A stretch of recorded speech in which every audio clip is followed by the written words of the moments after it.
Eli mulla on nämä 3 kolikkoa tässä. Mä otan täältä jotain. Mä näytän mitä mä otan. Otan nämä kolikot pois. Pistän ne mun taas käteen ja täällä pitäisi olla nyt se eurokolikot ja täällä dollari.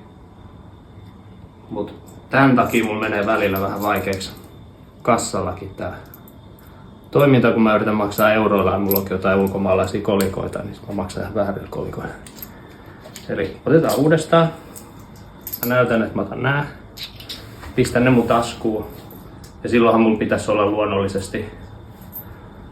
luonnollisesti nyt sitten se ulkomaalainen kolikko täällä kädessä. Jostain syystä meni taas niin, että mulla on nämä kolikot täällä ja tää kolikko täällä. Ja kokeillaan vielä kerran. Eli otan nyt ja mä näytän taas, että mä otan tämän kolikon. Ja nyt sit kun mä menen kassalle, niin onkin muuttunut euroiksi. Ja täällä on tää toinen kolikko. Ja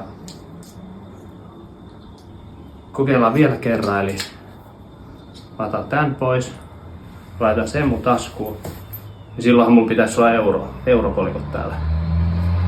Mut jostain syystä täällä on nyt tää dollari ja eurot on joutunut tonne ja tasku on tietenkin tyhjä.